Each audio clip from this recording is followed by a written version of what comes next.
So the Motovlog Alliance wants to know why I started riding motorcycles and what I like best about it. And I've tried like 4 times. I tried to make this video, and I just keep getting all tongue-tied, and it's been a train wreck. So I would have to say that probably one of the reasons why I'm having so much difficulty is that, to be perfectly honest, I don't remember why I started riding motorcycles. I was about 17 or 18 years old, and the idea of owning a motorcycle just seemed like really fucking cool. That's really basically it. It just seemed like a really cool thing to do. The family friend, well, he had a 250 Yamaha Exciter, single cylinder, 250cc kind of road bike, you know, cruiser kind of bike. I don't know what year it was. Mid to late 80s, 82, 83, I don't know. 81, can't remember.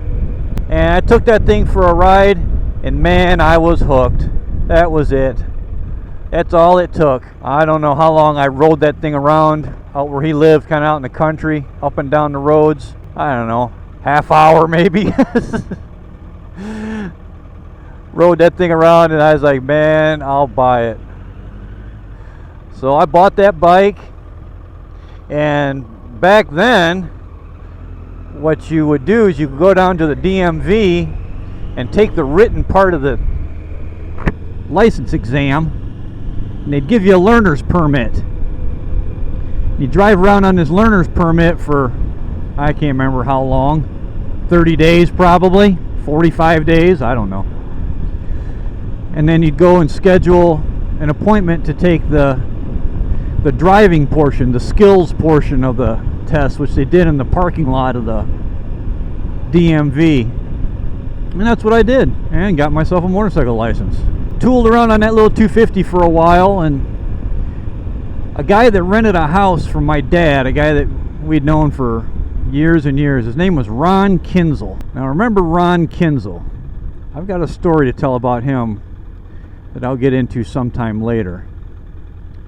So Ron Kinzel had a 1983 750 Honda Shadow that he wanted to sell. Only had like, I don't know, maybe if it even had 3,000 miles on it, I would be surprised. And so I thought it's time for an upgrade. Get me a bigger bike, shaft drive, liquid cooled, all that good shit. And so I bought that bike from Ron and kind of started running around with a group of guys that were into touring. One of them had a Goldwing, another guy had an old beat up BMW 75 with 750cc Boxer R75 K75. I don't know anything about BMWs. It was a 750 Boxer twin. Another guy had a 750 Kawasaki Spectre. And so we started doing some touring, riding around. Went on a couple of tours. New York City, saw the Statue of Liberty, toured around the East Coast, Maine and Rhode Island, and all that kind of shit. One time I rode solo out to meet my cousins in Washington, D.C. We bombed around Washington, D.C. and then went down to Jacksonville, Florida and back. I put about 20,000 miles on that bike before I sold it. Was really wanting a Goldwing, and was working at a Honda motorcycle dealership at the time, and we had a 1984 1200 Goldwing, and 84 was the last year that Honda made a Goldwing a naked, and it wasn't selling. We had a brand new one there. Nobody was buying it. Nobody wanted a naked bike back then, especially not a Goldwing. And so the guy that owned the dealership said, well, I'm going to put factory Honda Goldwing saddlebags in a trunk, and then he put a Vetter Windjammer fairing on there that he had painted to match the wineberry red. And man, oh man, I wanted that bike. I wanted that bike bad, but I really couldn't afford it. And so now it's sold. And the guy that bought the bike came in like for a 600-mile service, and then I never saw him again. And I don't know, a year, maybe 2 went by, and he come walking in the store one day, and I said, "Hey, where you been, man? I haven't seen you at all since you bought that Goldwing." He's like, "Yeah, you know, I really haven't ridden it very much. I've only got like 600 miles on it." I said, "Oh man, what a shame. I really like that bike." He said, "Yeah, you know, I'm thinking about selling it." And I was like, "Oh, really? Well, I think I'd be thinking about buying it from you."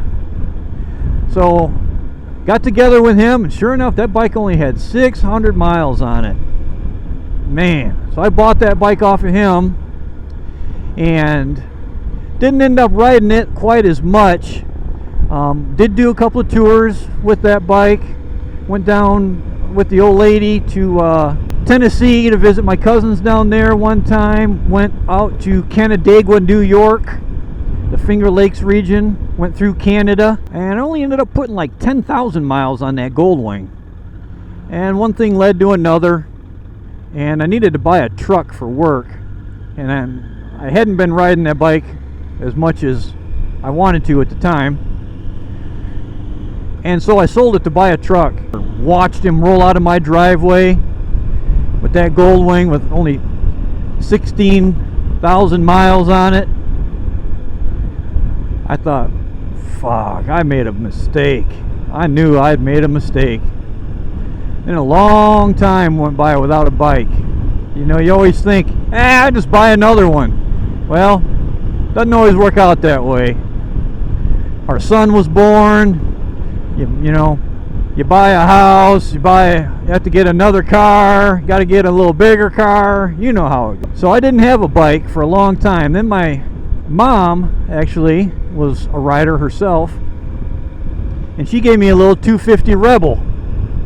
Well, here we come full circle, right? Now I'm back on a 250. Hey, well, look at that.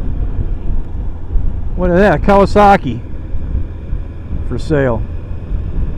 Boy, I get distracted so easy. So here I am full circle, back on a 250. And that bike, those Rebels are nice, but man, they are just so small. Looking around on Craigslist, was thinking about buying a Goldwing. And I couldn't find a Goldwing that really was in my price range. And this bike showed up. This 99 Triumph 1200 Trophy. And I thought that looks pretty freaking cool. I'd never owned a British bike before. I thought that'd be pretty cool. Never owned a sport touring bike before, though I'd always thought about them. And once again, man, I was hooked. I was like, God damn, this thing is fast. So what is it that I love about motorcycling? Well, it's what most everybody loves about motorcycling, right? It's the freedom, the openness. But probably what I would have to say, what I love about motorcycling the most is the community. I love the community because no matter what you ride, who you are, man or a woman, if you're on a motorcycle, there's an immediate bond.